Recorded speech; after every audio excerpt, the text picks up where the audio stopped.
Welcome back to the Road to WAC Vegas. I'm Kendra Sheehan alongside Commissioner Brian Thornton, and we are here on the campus of Utah Valley, the host site for the WAC Women's Volleyball Championship. And we are inside New V Basketball Arena, the practice facility for the men and women's basketball teams. And Commissioner, I will talk about this first because you were recently appointed to the NCAA Division I Men's Basketball Competition Committee. Can you elaborate on what your role will be in that? Yeah, sure. This will be my second year on the competition committee. I was fortunate to be appointed to the competition committee last year, and this year they've made me chair for whatever reason. So I'm certainly looking forward to continuing to be a part of it. The competition committee is a committee that's tasked at really looking at college basketball and looking at how it looks on the floor. What are the good things? What are things that we could do to change, to enhance college basketball for the better? Things like, do we go to 4 quarters? Things like, do we move the basketball? Things like that are things that are critical to the way that the game is played and how it looks. And so I'm excited about being on the ground floor of those potential changes that help to shape what college basketball looks like going into the future. And you're also on the NIT selection committee as well. What does that role entail, and how will that tie into the WAC? Being a part of the NIT selection committee is a great opportunity, not just for myself, but for our league in general. Anytime you have an opportunity to be in the room, that has value.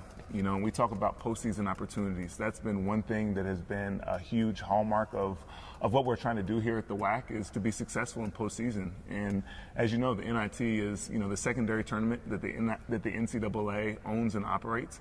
And getting more teams into that is a big deal. We're sitting right here at UVU, and they had a fantastic run in the NIT last year.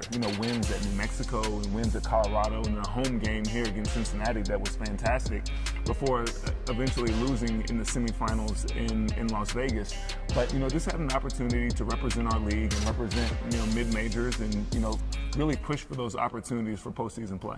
That NIT Final Four run was at the Orleans Arena, the host site for our WAC basketball tournament in March. And, WAC men's basketball just continues to rise over the past 2 to 3 years. What do you attribute to the national attention that our league is getting as we continue to climb in the rankings? I think it's a combination of things. You look at our players and our coaches. You have to have good players and coaches. At the end of the day, you have to win games.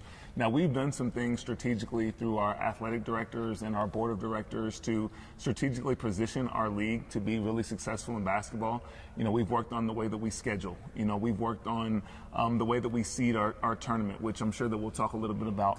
But those are some of the things that we're doing to try to have a little bit of a pulse nationally. But at the end of the day, you have to put the ball in the basket, and we've been fortunate that we've had some really good players and some really good coaches that have really pushed us forward. And this is the second year of the WAC resume seeding system. How has the conference's innovative approach helped separate the WAC from other conferences in the country? We've got a big boost nationally from the way that we've seeded our tournament. We've done a good job of trying to look at our postseason in 2 different ways.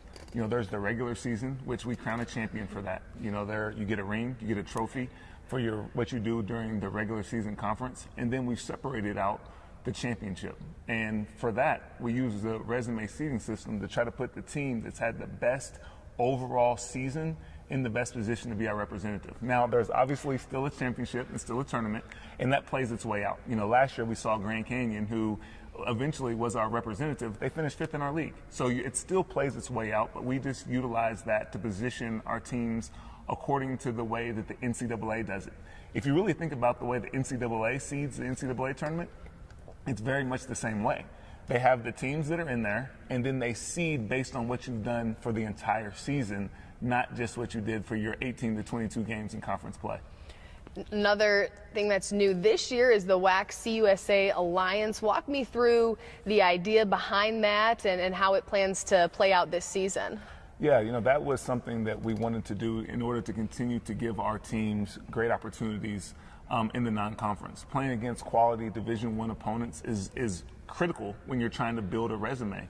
And fortunately, Conference USA was open to the idea as well.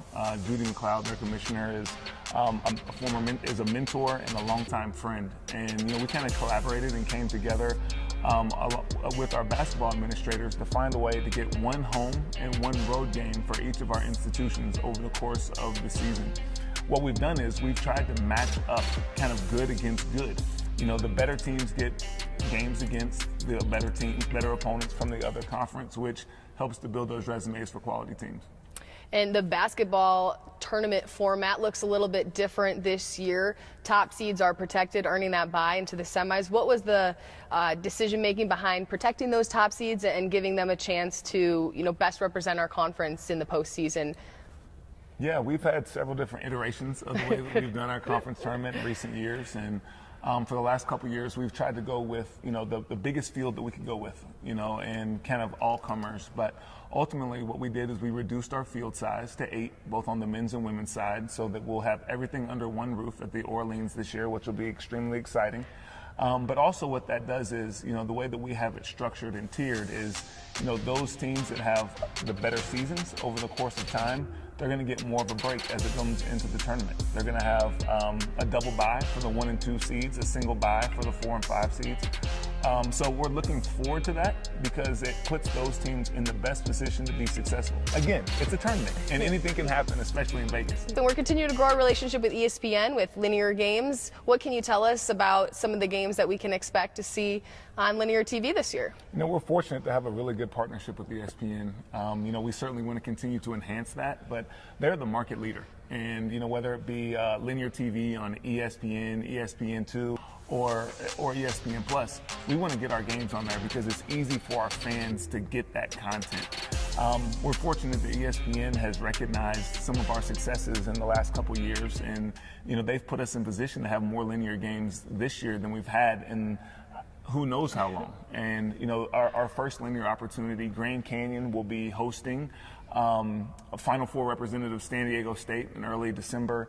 And then we have a host of other games that will be on ESPN, a family of networks as well, which we're extremely excited about. We're going to have Utah Valley will have an opportunity to play on a linear game, as well as Seattle, Stephen F. Austin. So we're really excited about having multiple teams get that opportunity to be showcased on linear TV. And hopefully if we can continue to chip away, we'll have more and more of those opportunities as time goes on.